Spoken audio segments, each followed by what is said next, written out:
Hey guys, it's SFP here, and welcome to episode number 39 of my FIFA 16 Fulham Career Mode. And we have three action-packed games for you today. The first one will be against Southampton. And as we see a little intro here, guys, I'd like to remind you that technically I'm still doing the shout-out series thing. If you want to participate in that, you have to be subscribed to my channel. Give it a like, videos a like if you don't mind, if you ever to be so kind. And also leave a comment in the comment section down below. Let me even know if you want a shout out and at least have something uh, interesting to say in that comment, not just, oh, just give me a shout out and that kind of stuff. Well, I guess if you technically subscribe, I'll maybe be a little bit persuaded to do so anyways. As we see here, the player to watch apparently is Gaston Ramirez. I believe he's the Uruguayan striker or Argentinian. I don't quite remember where he comes from, unfortunately. Hey guys, I hope you had a wonderful week so far. I know I've been having a wonderful time so far. I actually have been basically Netflixing without chilling though. But I've been watching that CW show iZombie, and it's a show that I started off watching live, and for some reason I kind of stopped, and so I'm very excited to say that I'm 4 episodes away from ending the first season.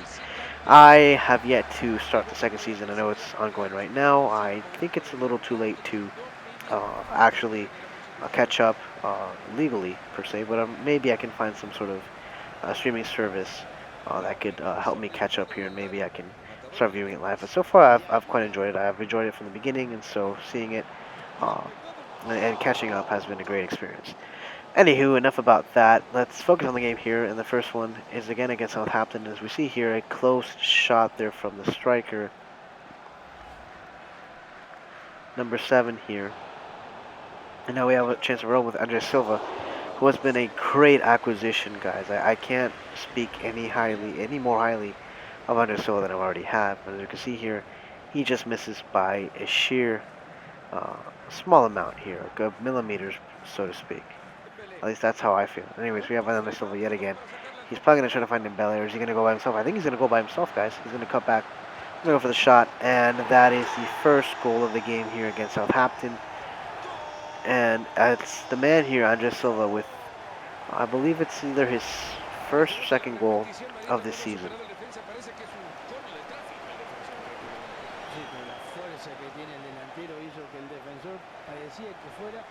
As you can see here, what a great shot there from Andre Silva. And by great shot, I mean the goalkeeper should have had it because it went straight towards him. But nevertheless, I'll take the goal. We need the goals, and I'll take it. And Southampton is actually one of those teams that a win could be meaningful, at least more meaningful than, say, beating the teams that are fighting relegation at the moment. Here we have Silva yet again. The man, the myth, the legend. He's going to go for the shot yet again, and this makes it 2-0. His second goal of this game, and the second goal for our team, Fulham.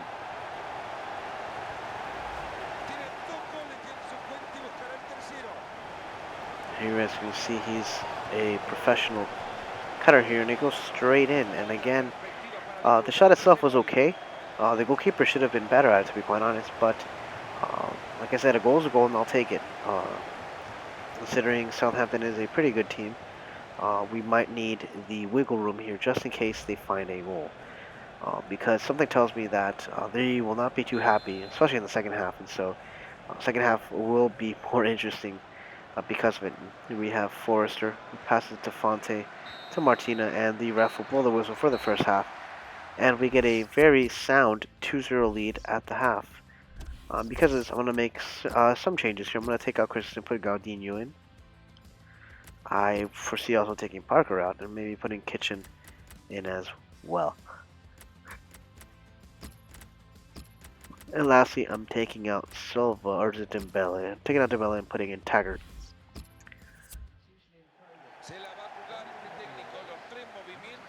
And so far, I'm hoping these 2 changes will cement my lead here in the second half. Here we have Gaston Ramirez, who makes a shot, and it almost goes in, but it nicks the post actually, I think, and it's out for a goal kick.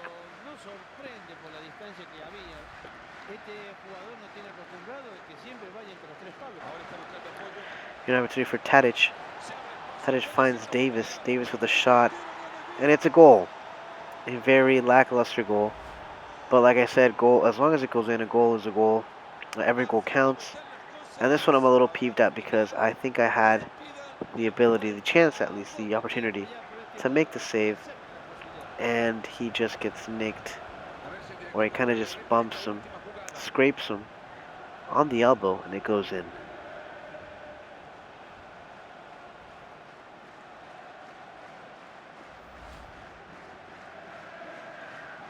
And that's Davis's first goal of the season. Good opportunity for Taggart to make it, and Silva misses the hat trick right there. He was steps away, and as you can see here on the replay, he had the opportunity. He actually made the shot. It was a weird, awkward shot, but Forrester makes a save last minute. A very weird save, but a save nonetheless. And we will probably get a corner kick here, and it'll probably be the last play of the game as we see here. Go for it, see what happens. Stearman had the opportunity. Pele's going to get the ball. He went for Ramirez, but the ref blows a whistle, and we get a 2-1 win, here at Craven Cottage.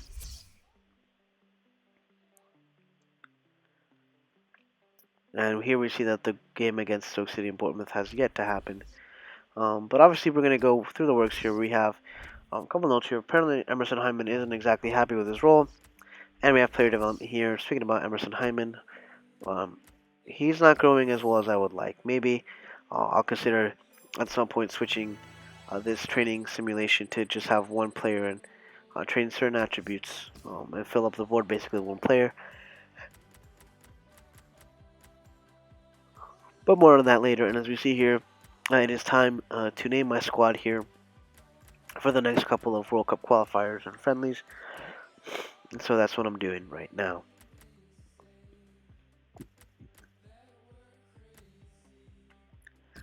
And so far so good. I like the team that I have here.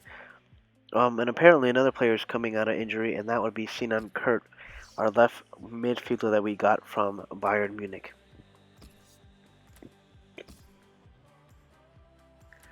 And here are the players that are in our youth squad I'm not too excited about, so I'm just going to release them here. Even though some of you might be a little bit disappointed in that. I'm very particular when it comes to youth academy players. And so far they don't fit the mold, not even in their overalls.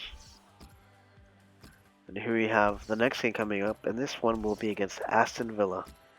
And I'm going to make one change here, and I'll put in Hyndman in for Scott Parker. He's going to sit this one out because Scott Parker is obviously going to retire at the end of the season, and Emerson Hyndman is a crucial piece that I'm looking forward to using for seasons to come. So I want to keep him happy, and I think for this game alone, I think I can do that. I highly doubt Parker would request being transferred, considering this is his last season. I've yet to see that, but if you guys want to let me know, please let me know in the comment section down below. Has there been any instance of a player who's retired who asks to be sold? I don't think I've ever seen it. I think the system itself, it kind of impedes that certain circumstance. But if you guys has that ever happened to you, please let me know.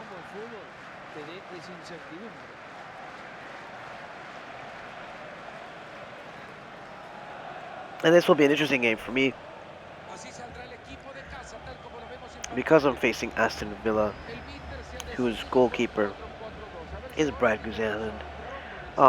As an American, or should I say, as a U.S. Citizen, or I don't know what the correct terminology is. U.S. citizen is probably the correct one, but it just sounds so unnecessarily sophisticated. But as a U.S. fan, I guess I should say, I think very highly of Brad Guzan. I think it's this time right now. I know people are still hoping that Tim Howard, after coming from his sabbatical, will be a starting goalkeeper, and I think it's time for Guzan to shine. He's the one that we're going to have for years to come, so why not let him in now? I think he's waited long enough, so I'm hoping to see more of him with the national team in the future, and that seems to be the case at least right now with Klinsmann. And the game will start off here, and here we go. And here we have the first opportunity for Grealish, who kicks it like there's no tomorrow and just hooves it over there, and I'm pretty sure someone in the stands there got a nice souvenir, thanks in part to Grealish. Here's another opportunity yet again.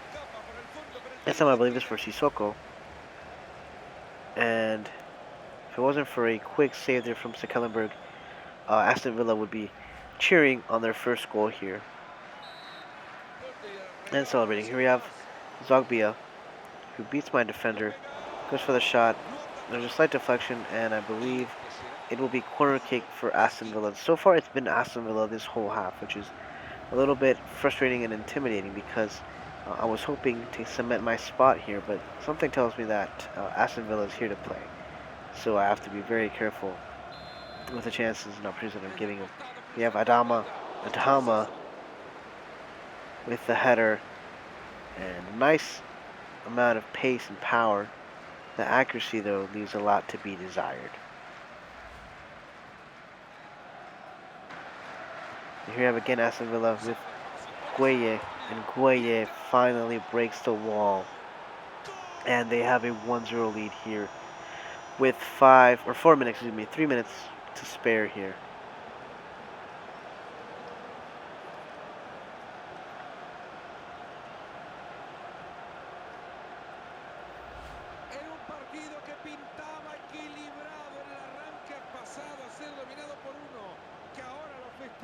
And what a great shot, guys.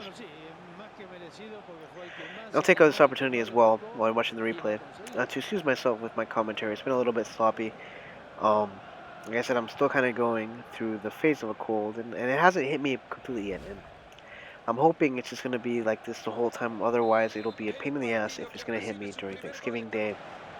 And here we have an opportunity for Aston Villa again, and they get the PK call, guys. That is complete and utter BS. But the ref saw something out of this foul, and I guess he's going to call it. And that angle's horrible, I admit. I would need a better angle, but I don't think it's a PK call at all.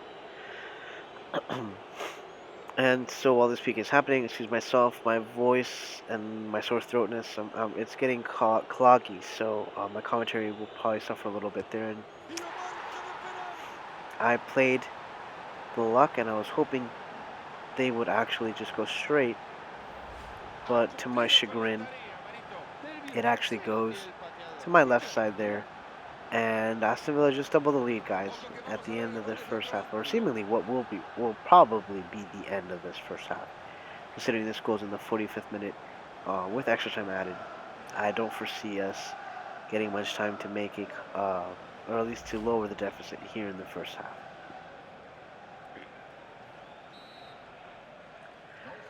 As you can see here, as we try to make an attempt, the ref will blow the whistle, and we are down 2 goals. This is a very interesting position. I haven't been in this position at all this whole season. Now, if you guys remember the last game that I actually lost, I lost by a 1-goal margin. It's a very close game. Now, at least that's the way I remember it.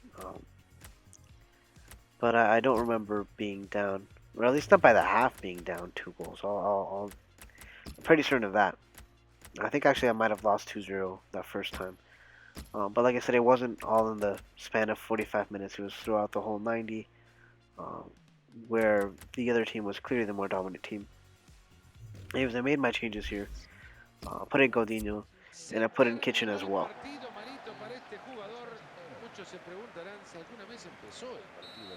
And we're off here at the beginning of the second half. Free kick, and Silva, the man, with his another goal here. I'm not sure how many goals it's been so far, but he's been on a goal-scoring streak here. What a great positioned header, great power, great pace, great placement as well, right above the goalkeeper, right above Guzan, who was seconds away from making that save actually. And things are looking a little bit brighter, guys. Obviously, the work is not done. We still need a couple of goals left, or at least 1 goal to tie. But so far, so good. We got this early on in the first 7 minutes of the game.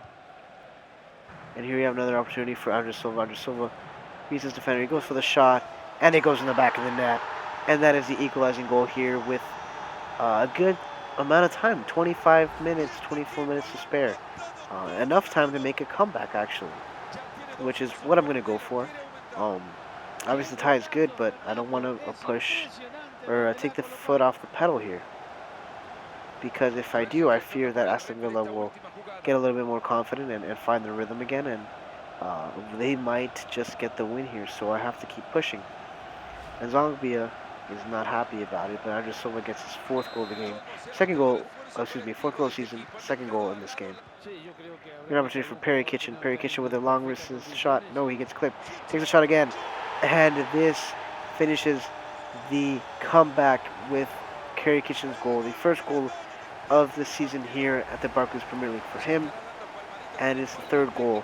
The fifth goal of the game. Third goal for us. And I thought I lost the opportunity there when Perry Kitchen gets slowed down by number 8 here from Aston Villa.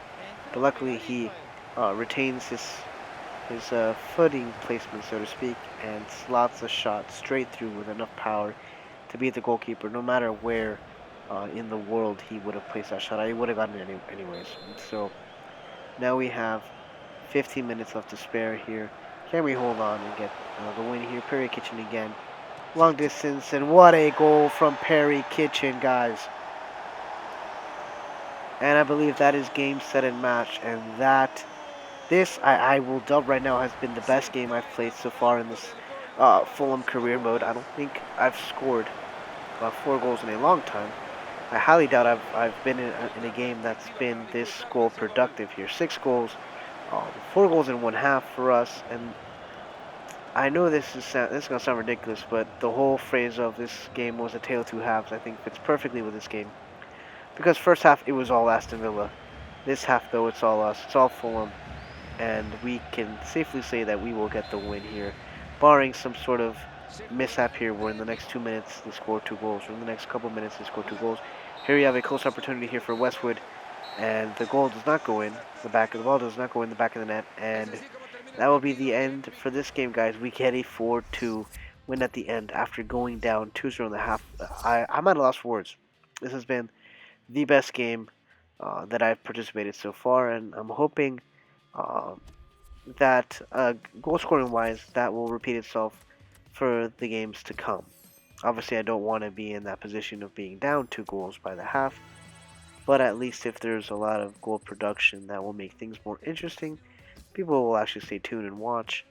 And again, Andres Silva seems to be a little unsatisfied with his wages, and like I said, he's been a great acquisition so far, so I'm going to please the man, and yes, that is what she said.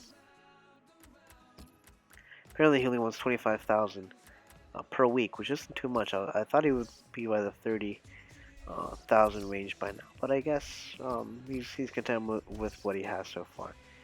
And our next game will be an international World Cup qualifier against Uruguay, or how you pronounce it here in South America, Uruguay.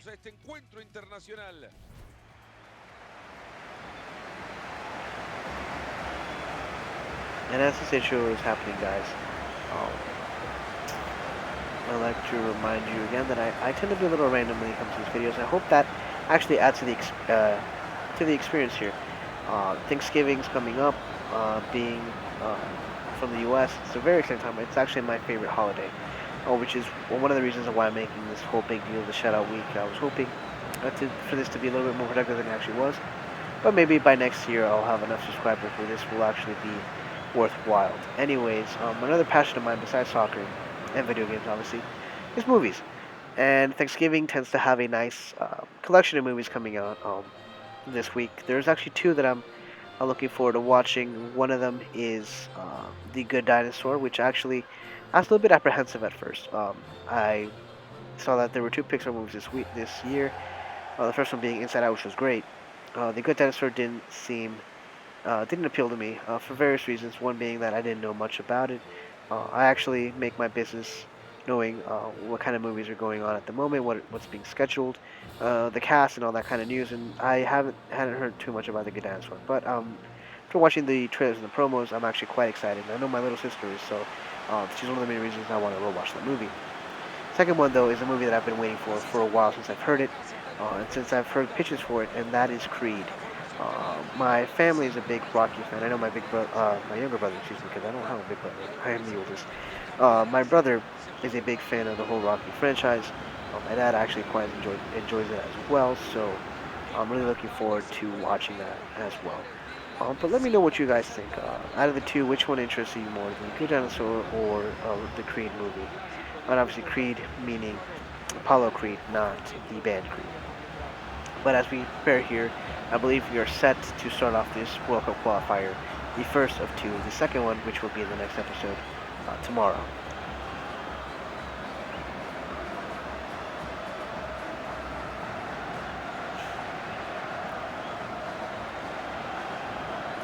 And we are off here in the stadium here in Peru.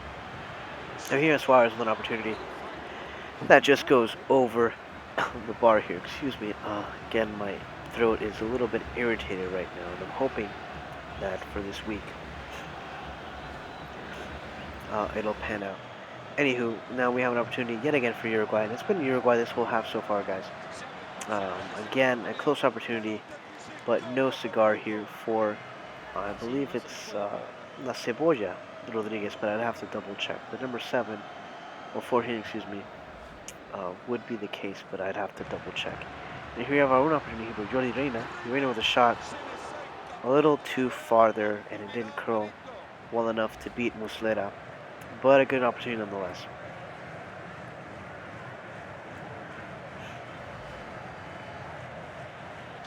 Here we have Suarez, the best Uruguayan player at the moment.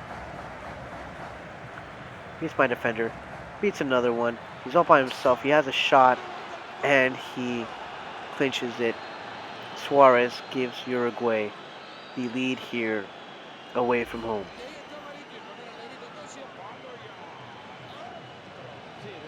And as you can see here, he basically made my defense slice cheese here, guys. It was really, really embarrassing, to be quite honest. How easily he got through. I pride myself in being a very defensive team, and the fact that he did that with ease uh, irritates me very, very much. And I gotta say though, the Suarez look is uncanny. He looks exactly like his real life counterpart. And that will be the end of the first half, guys.